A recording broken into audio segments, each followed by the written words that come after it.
먼지라고 하는 건 뭐냐? 그 기능하는 전제에서 벗어나서 그 연결이 단절된 그래서 따로따로 노는 이런 부분이 일단 먼지.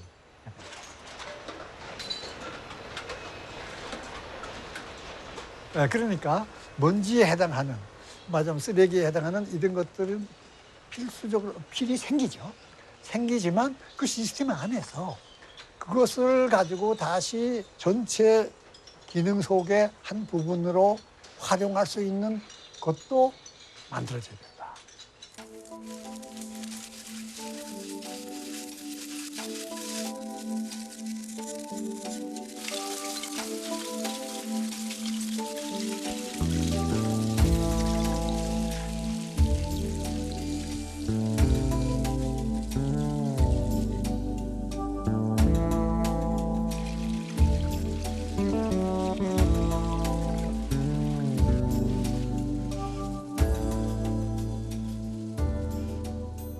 우선 우리한테 유용한 것만 생산하는 것에 바쁘고 거기서 나오는 폐기물, 쓰레기 또는 먼지에 해당하는 것에 대해서는 일단 관심이 없어요. 근데 그게 만약에 쌓이면 전체적으로 문제가 생기죠. 그래서 그것이 어떤 방식으로든지 다시 재순환돼서 제자리에 돌아가게 만들어야 되는데 이것이 큰 숙제죠.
좀 더 이제 편하고 풍요롭고 이런 세상을 만들기 위해서는 우리가 기술을 발전시켜야 된다. 이런 생각들이 확산되면서 공업 문명이 발전하고 그러면서 이제 환경 문제는 훨씬 더 심각해졌는데 기술 개발이 매우 중요하긴 하지만 인구 증가와 그다음에 소비 증가를 계속 유지하는 한은 지구의 생태계가 그만한 자원을 댈 수도 없고 그다음에 오염 처리 능력도 그만큼 되지 못한다라는 연구 결과들이 많이 있고 실제로 생물 종들이 엄청나게 많이 멸종을 하고 있고 기후 변화가 아주 빠르게 진행되는 이런 상황을 보면 아무리 기술 개발을 우리가 빠르게 한다 하더라도 현재의 대량 생산, 대량 소비 시스템을 그대로 가지고 가는 한 기술에 기대하는 것은 한계가 있다.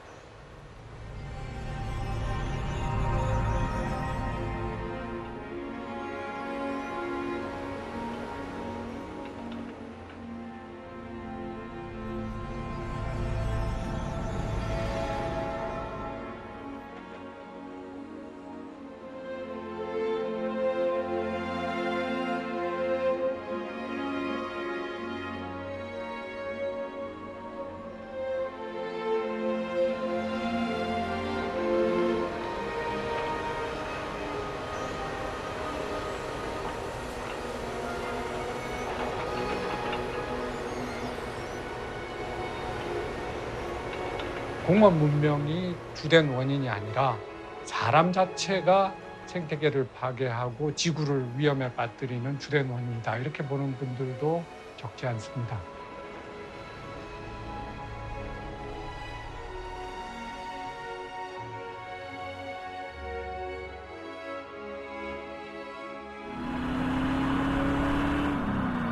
한쪽에서는 자가용 비행기를 막 타면서 화석 연료를 쓰고 한쪽에서는 정말 깨끗한 물을 마시지 못해서 설사병으로 죽어가는 그런 시스템은 바뀌고 있지 않습니다. 결국 풍요 또는 경제 성장의 양이 문제가 아니라 사회 제도를 어떻게 만들 것인가 하는 게 훨씬 더 중요한 문제죠.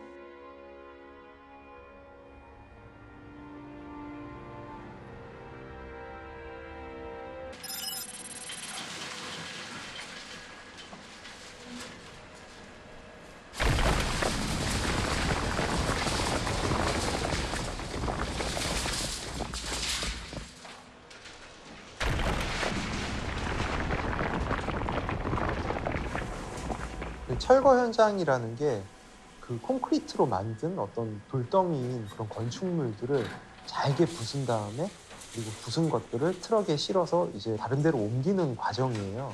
맨 처음에 이제 철거 현장에 들어갔을 때 상당 부분 되어 있는 곳을 들어갔는데 돌들이 쌓여 있고 막 이렇게 콘크리트 분진들이 막 날리거든요. 그래서 이런 것들이 내가 살아가는 어떤 도시를 구성하고 있었다라는 생각을 하면은 굉장히 좀 허무하기도 하죠.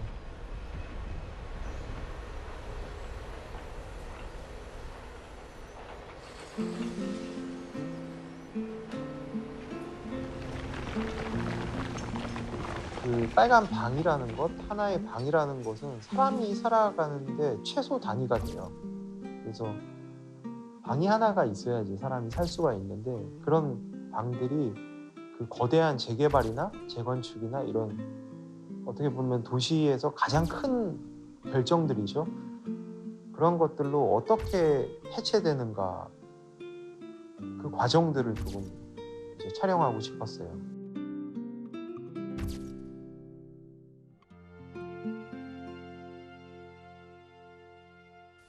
잠깨는 대지에 햇살이 쏟아진다.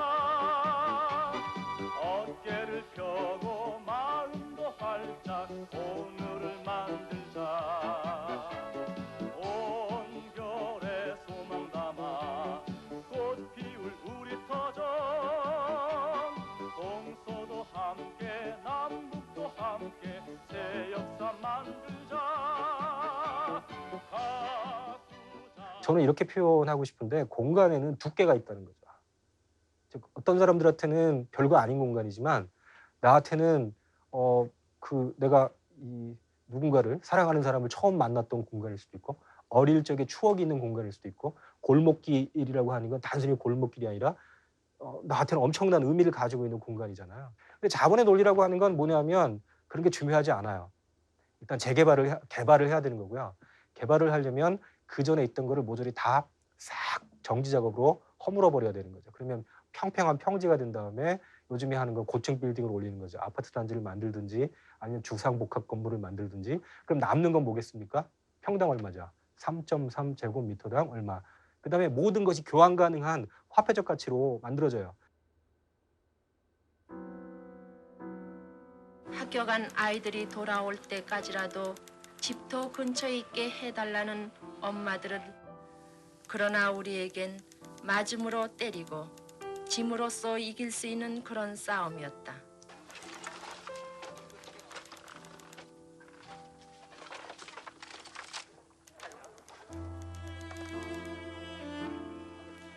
(86년) 한 해 동안 우린 대형 천막 2개를 지어 남자 텐트, 여자 텐트로 나뉘어 살았다.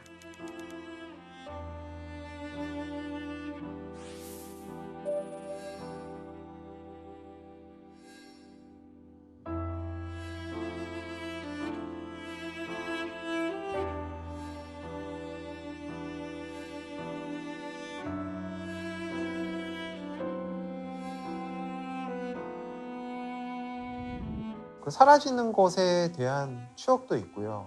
잃은 거는 기억이겠죠. 어렸을 때 추억이나 이런 공간들이 전부 다 사라지고, 그리고 지금도 새로운 아파트들이 생기고 도시들이 생겨도 언젠가는 그것도 이제 개발로 없어질 거라는 거거든요.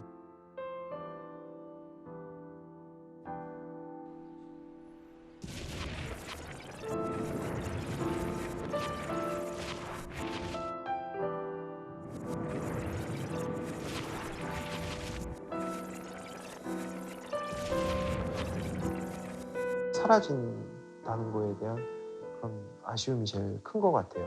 네.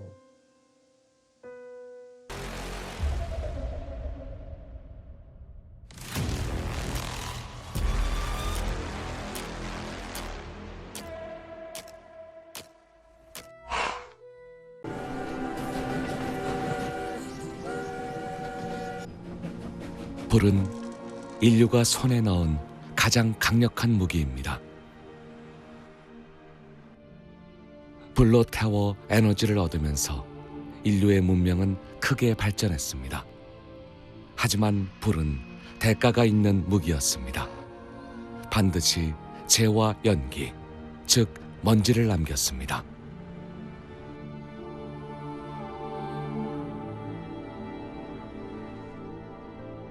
(1952년 12월) 런던 스모그 당시 총 12,000명이 사망했습니다.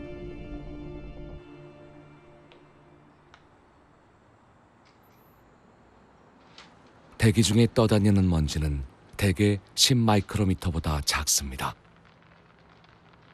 머리카락 두께의 5분의 1 수준이죠. 이렇게 작은 먼지를 붙잡기 위해서는 특별한 장치가 필요합니다.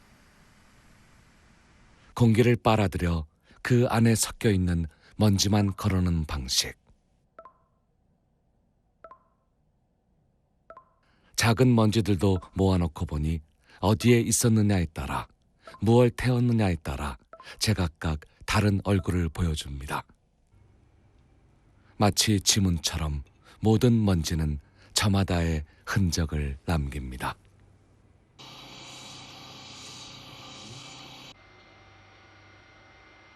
마른 볏짚부터 석탄까지 태운 재료마다 각기 다른 모양과 크기의 먼지가 나오는데 이를 먼지 지문이라 합니다.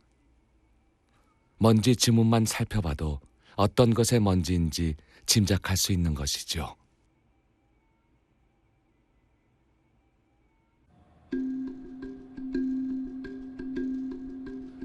연소는 시키되 먼지가 안 나오게 하는 방법은 없는 걸까요? 이것은 과학자들에게도 커다란 과제입니다.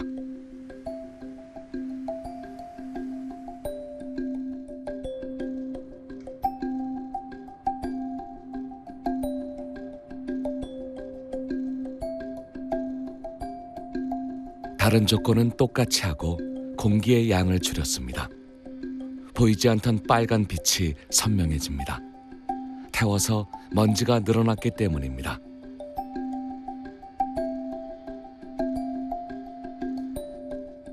빛이 먼지에 부딪혀 산란되면서 사방에서 볼 수 있게 된 것이죠. 그래서 완전 연소를 위해서 노력은 하지만 사실은 현실적으로 불가능하고요. 저희가 집에서 많이 쓰는 뭐 가스레인지라든가 이런 것들조차도 사실은 완전 연소가 되지 못하기 때문에 많은 양의 미세먼지가 실내로 배출이 됩니다. 그래서 항상 우리가 선택해야 되는 것은 오염물질을 더 줄일 것이냐 아니면 출력을 희생할 것이냐 그 사이에서의 어떤 타협점을 찾아야 되는 거죠.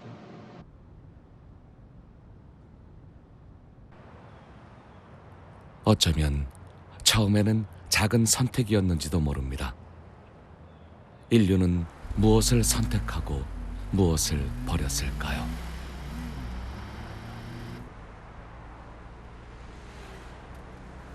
한국과학기술연구원의 실험실은 도로 한복판. 지금 이 시간 이곳에서 실시간으로 자동차들이 만들어내는 오염물질을 측정하기 위함이죠. 내부에서 정체되면서 높아졌던 오염도고요. 이게 오염원을 파악하기 위해서는 그 오염원 가까이에서 측정을 할 필요가 있습니다. 근데 이제 자동차의 경우에는 움직이고 있기 때문에 그 오염원 가까이에서 측정하는 것이 어려운 상황인데 동일하게 이제 이동할 수 있는 차량에 그 측정 장치를 탑재함으로써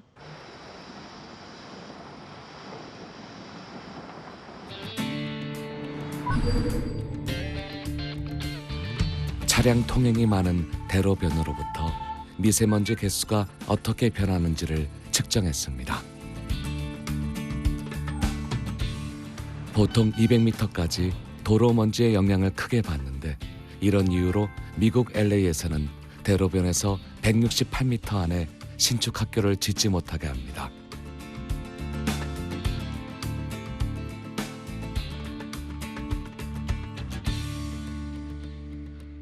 미세먼지가 인체에 끼치는 영향이 점점 드러나고 있기 때문입니다.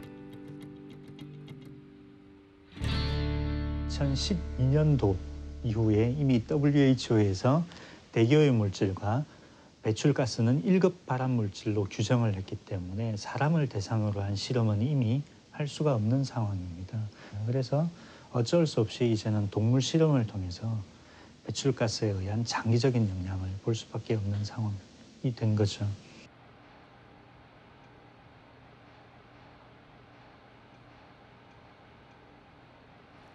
실험주를 3주 동안 미세먼지에 노출시키는 실험을 했습니다.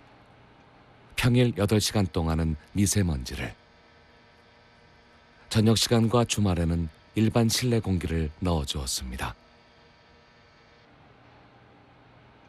사람들의 생활 패턴과 비슷한 환경을 만들어준 것이죠.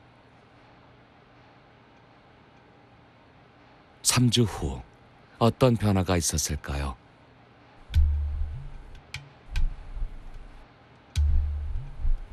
미세먼지가 쥐의 심정과 뇌에 어떤 영향을 미쳤는지 분석합니다.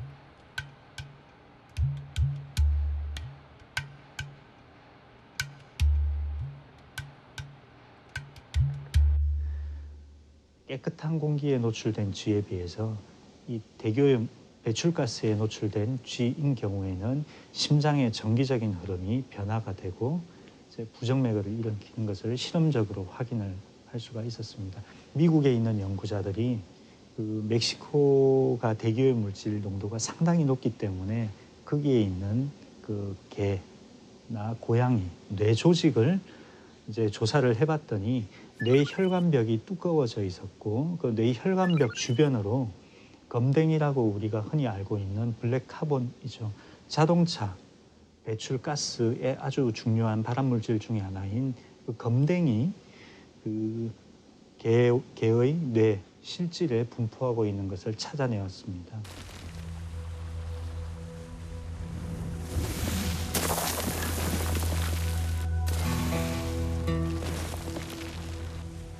최근 국제사회가 미세먼지를 주목하는 곳은 대도시가 아닙니다.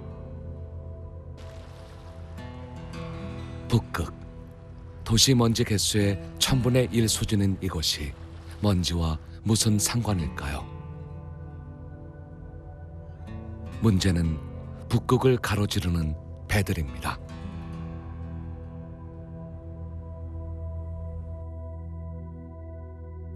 블랙 카본은 최근 국제사회가 주목하는 먼지입니다.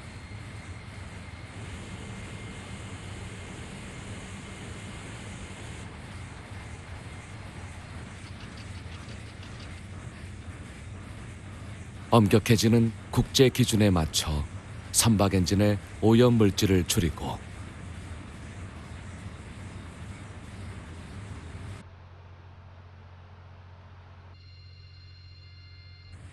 정박한 배에 육상 전원을 사용하는 기술을 개발 중입니다.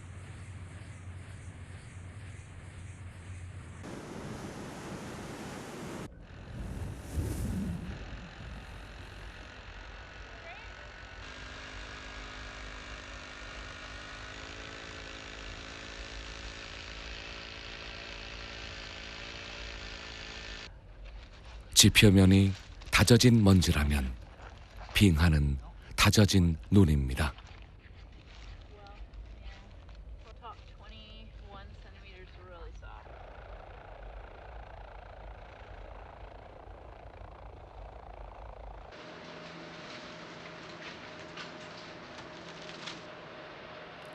빙하 속 먼지에 들어있는 각종 오염물질, 특히 블랙 카본이 지구 온난화에 얼마나 영향을 끼칠 수 있는지가 가장 큰 관심사입니다.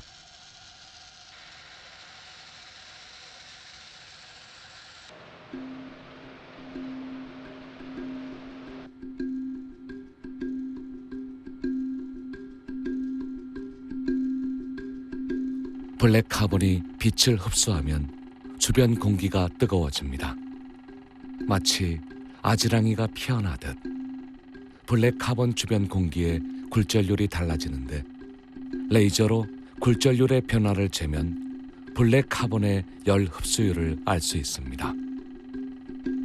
그래서 히말라야에서 측정된 데이터들을 보면 히말라야 본지에 생성된 입자들은 아니거든요. 분명히 다른 지역에서도 생성된 것이 히말라야로 갔듯이 그 다른 오염 지역에서 생성된 물질들이 대기 체류 시간이 길어질수록 기류를 따라서 북극이 됐든 남극이 됐든 뭐 대서양이 됐든 태평양이 됐든 이런 쪽으로 갈 수 있다는 걸 의미를 합니다. 이 미량의 블랙 카본이라도 눈 위나 얼음 위에 있으면은 그 빛을 흡수하기 때문에 저 북극의 빙하를 녹인다거나 하는 영향이 있어서 중요한 이슈로 지금 대두되고 있습니다. 먼지는 지구 전체에 영향을 끼치고 지구는 다시 미세먼지 농도에 영향을 줍니다.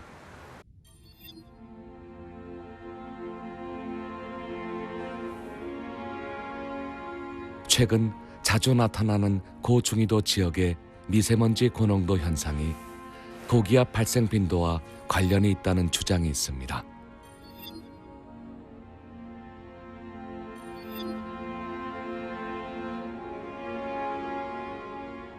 최근에 그 IPCC 보고서 하면 이 중위도 지역의 고기압 발생 빈도가 많아진다 이거. 상대적으로 저기압 발생이 적어지다 보니까 강수량은 적어지고 정체되지. 우리 한반도만이 아니라 파리도 기상현상에 의한 요인이 많다는 생각이랍니다. 평상시 우리 30밖에 안 되는 나라가 보면 기상현상이 안 좋으면 200 넘어가 버리니까. 그래서 지금 파리에 엄청나게 강한 차량 이부도 이미 하고 있잖아요. 그러면서.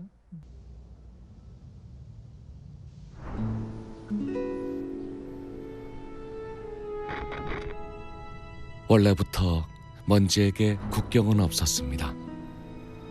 온전히 나만 존재하는 공간. 울타리 안에서 나만 잘 사는 그런 세상은 없다는 걸 먼지는 말하고 있는지도 모릅니다.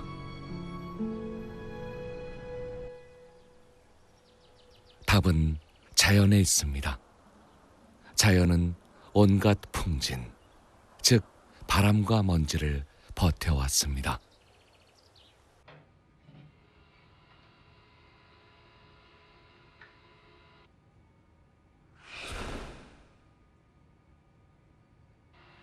식물이 있는 방에 미세먼지를 채우고 3시간을 기다렸습니다. 광합성을 하는 식물은 움직일 수 없기에 더욱 먼지에 민감합니다.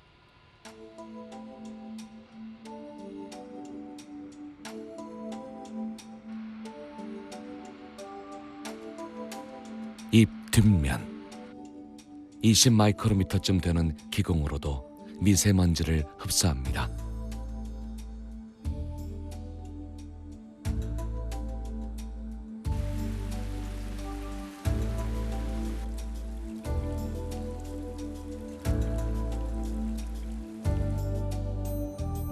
비 오는 날 왜 연잎에 떨어진 물방울은 동그랗게 맺혀 있거나 잘 구르는 것일까요?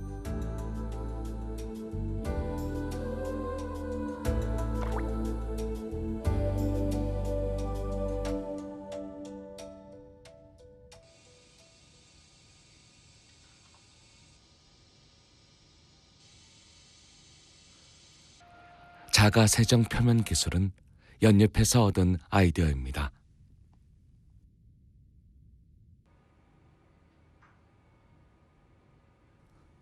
물방울이 먼지를 안고 굴러갑니다.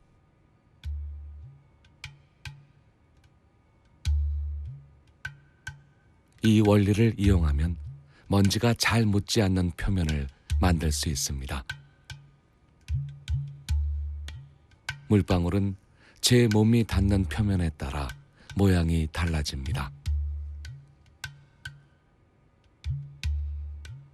동그랗게 제 모양을 유지하는가 하면 납작하게 퍼지기도 하죠. 물방울이 표면과 이루는 각도가 물방울의 모양을 결정하는 핵심.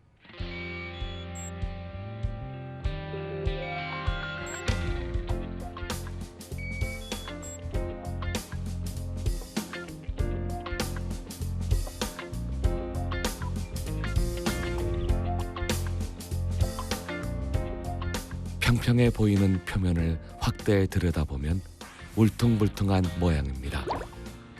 표면과 물방울 사이에 공기가 채워져 약간만 기울여도 먼지를 끌어안고 굴러갈 수 있죠.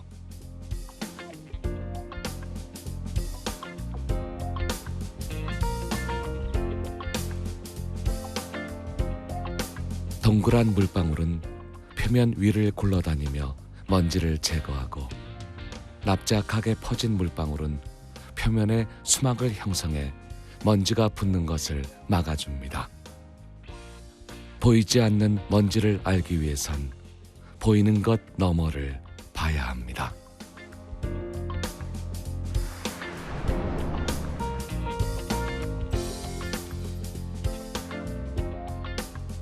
표면에 나노 사이즈 구멍을 만듭니다.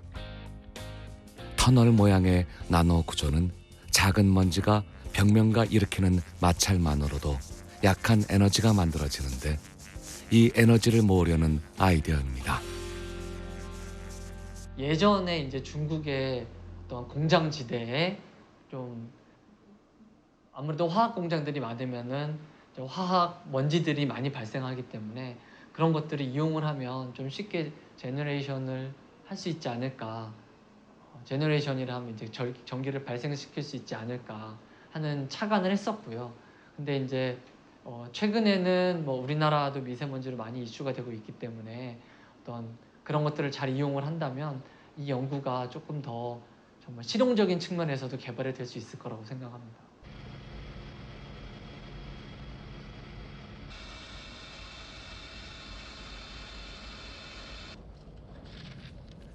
극지연구소 연구팀을 매년 남극으로 이끄는 힘 또한 호기심일 겁니다.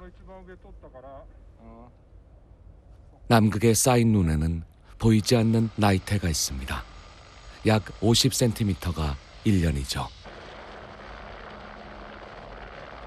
벌써 4년째 남극의 눈을 600kg씩 퍼오고 있습니다. 이들이 눈 속에서 찾는 건 우주먼지입니다.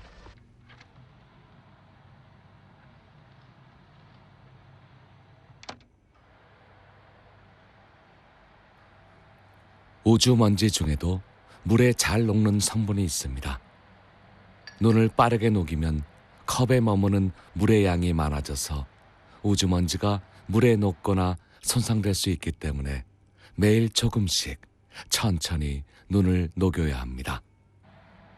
눈 3kg당 우주먼지가 1개꼴로 발견됩니다. 지구의 일반 먼지가 가장 적은 곳, 없을 수는 없으니까 가장 적은 곳을 찾아가는 거거든요.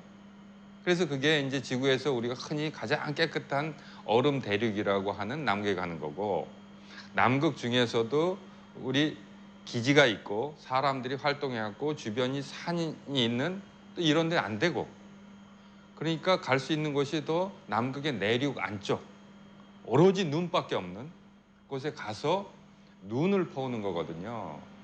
그리고 또 실제로 눈을 이 샘플링 할 당시에도 우리가 흔히 클린룸에 들어가서 입는 그 방진복이라든지 이런 걸 그대로 저희도 현지에서 착용을 하고, 그 다음에 이런 일반 섬유질이 닿지 않는 그런 옷까지 제대로 입고 시료 샘플링을 했는데, 어제 현미경으로 보니까 그런 섬유질이라든지 이런 이물질들이 아직도 많았다는 거죠.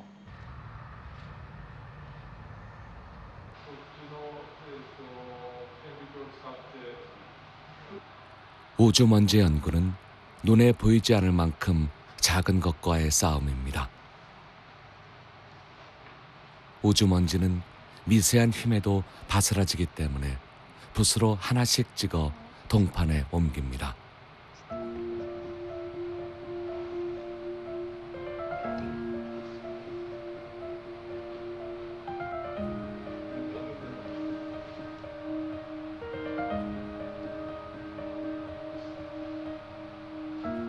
이 중 태양계 초기 구성 성분의 것과 비슷한 우주먼지를 골라냅니다.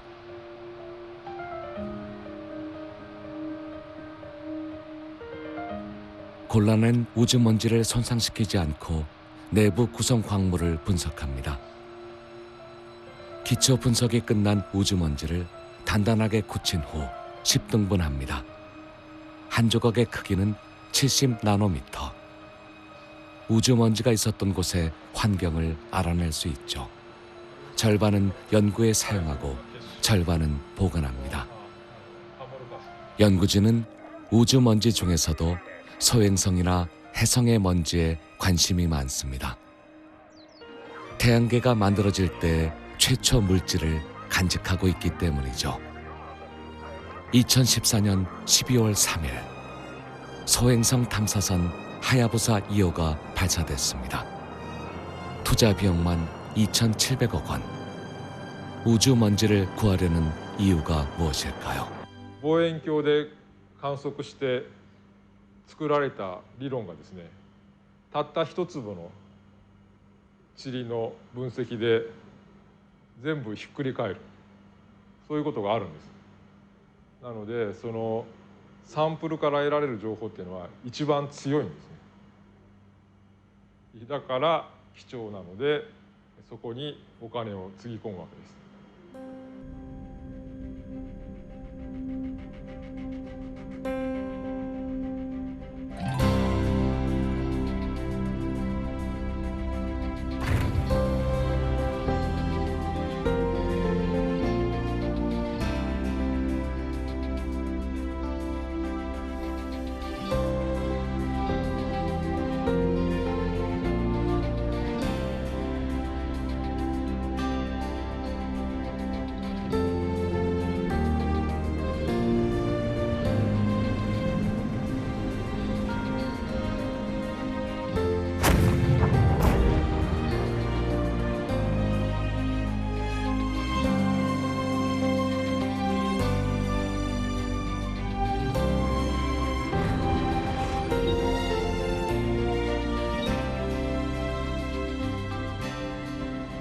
(2020년) 하야부사 2호는 우주먼지 한 줌을 쥐고 지구로 돌아올 겁니다. 연구 기반도 부족한 상태에서 우주먼지를 같이 연구를 하려고 하느냐. 여기는 이미 여기 와서 보셔서 알겠지만 이미 이 우주 물질 분야의 세계적인 수준은 먼지 쪽으로 갔어요. 무슨 말씀이냐면 눈에 보이지 않는 가장 작은 세계를 더 정확하게 분석할 수 있는 기술 누가 갖고 있느냐. 이 경쟁이거든요. 地理は僕にとって地理はタイムマシーンですね。今から正確に言うと45億6800万年前にですね、私が知らない太陽からすごく離れたですね、暗黒の非常に寒い空間で太陽系始まったんですけど、その地理はそれを覚えていると。我々が研究することでその記録を46億年後にですね我々読み解いているわけです。だから、僕にとってはタイムマシンだと、いうわけです。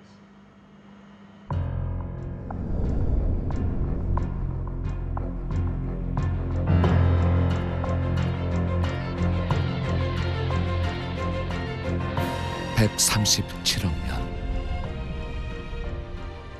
우주와 함께 달려온 먼지. 어쩌면 인류가 본 먼지는 찰나일지도 모릅니다.